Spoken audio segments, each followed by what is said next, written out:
This tree fell on my property during a storm, and when I called a tree removal company, they quoted me $1,000 to clean it up. That's when I thought, there has to be a better way. Instead of paying, I bought this. Could I fix it and save myself $1,000? Let's find out. I've got some experience cutting trees and a few tools, but I didn't have the one thing I needed, a chainsaw. A new saw would cost at least $250, way more than I wanted to spend. I started searching online for something in my budget, but most of the options were either completely broken or heavily used by professionals to the point where repairs would cost more than the saw itself. I was getting discouraged when I saw this listing for an Echo CS 310 for $50. The seller said it worked 5 years ago, but now it wouldn't start, and he'd taken it apart without being able to put it back together.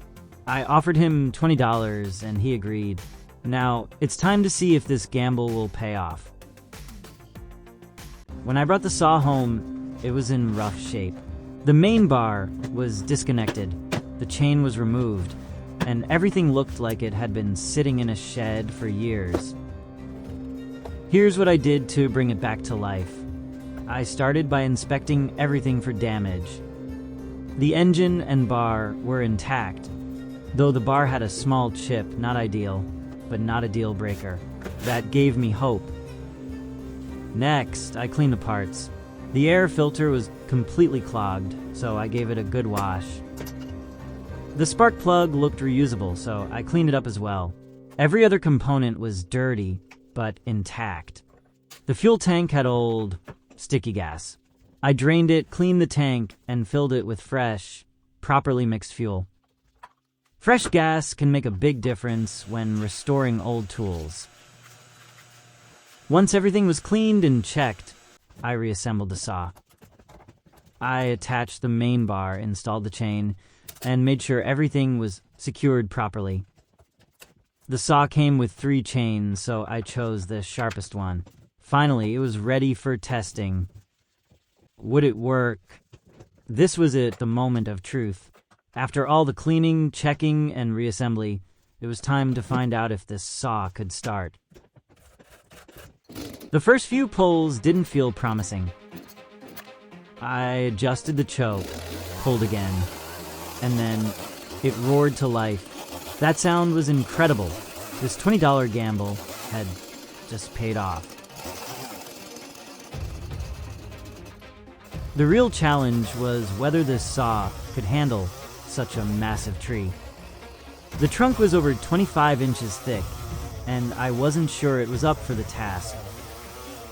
Piece by piece, I worked through the branches and trunk. It wasn't fast,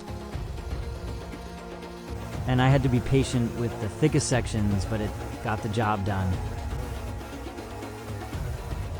Watching it slice through the final cut was incredibly satisfying. The saw wasn't just working, it was unstoppable. After a few hours of cutting and hauling, the job was done.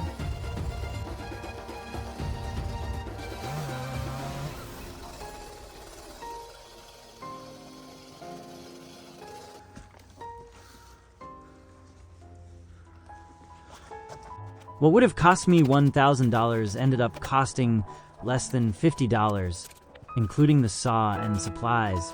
This project wasn't just about saving money, it was about learning something new, taking on a challenge, and proving that with a little effort, you can solve big problems. And now, I've got a working chainsaw ready for future projects. This $20 gamble was more than worth it. If you've ever thought about taking on a project like this, I hope this inspires you to give it a shot.